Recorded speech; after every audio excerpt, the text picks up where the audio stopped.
Welcome everyone to the story of Chartres Cathedral, the medieval masterpiece that's been standing tall for over 800 years through fires, revolutions, world wars, and about a zillion pigeon attacks. This isn't just some dusty old building. This was the flex of the 13th century.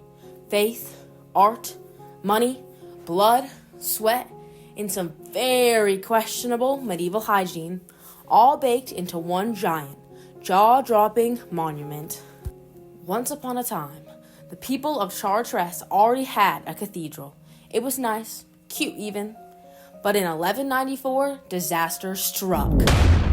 A massive fire basically yeeted the old cathedral into ash. Fun fact, fires destroying cathedrals were like the Middle Ages version of turning it off and on again. But instead of giving up, the people said, let's build it bigger. Let's build it better. Let's make a church so cool that everyone for miles would have cathedral envy.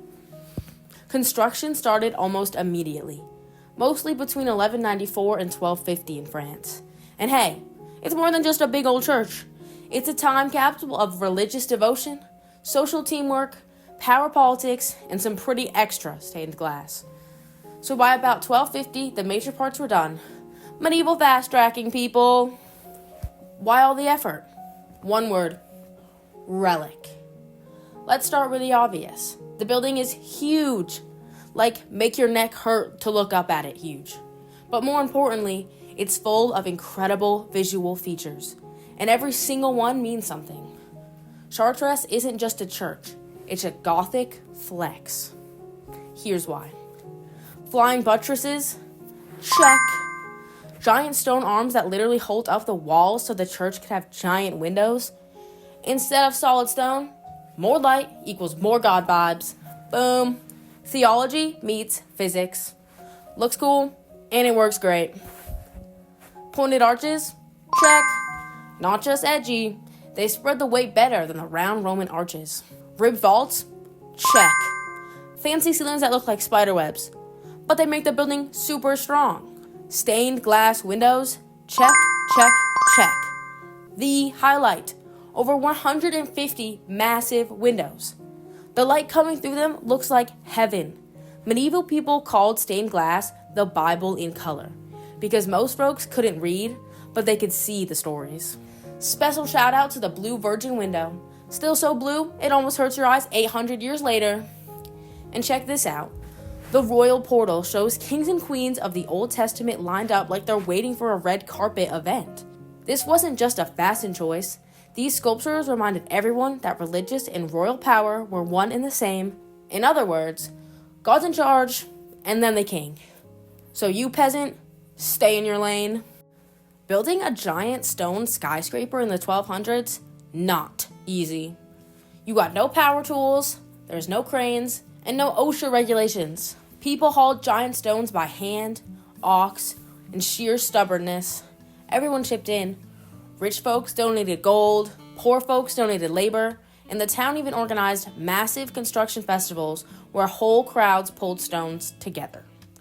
Imagine your whole town throwing a party to pull a rock uphill. Medieval leg day. This cathedral wasn't just built by kings or popes. Ordinary people funded it. Ordinary people built it. It was a community project, fueled by faith, hope, and probably a lot of back pain. Some people even funded entire stained glass windows.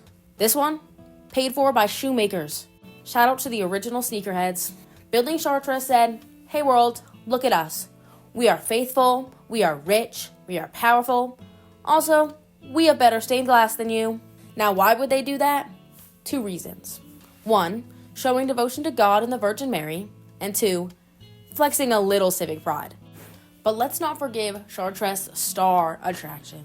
The cathedral housed the Sanctia Camisia, supposedly the tunic that the Virgin Mary wore when she gave birth to Jesus. For medieval Christians, that was like owning the biggest celebrity autograph in history. Whether or not it's the real deal, people believed it was.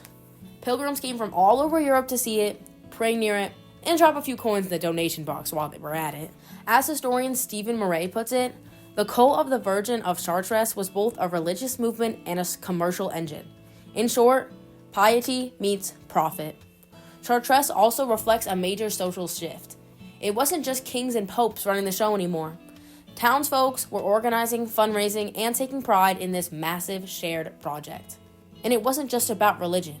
Chartres was like your medieval town square. You went to mass there, sure, but also to fairs, meetings, even parties.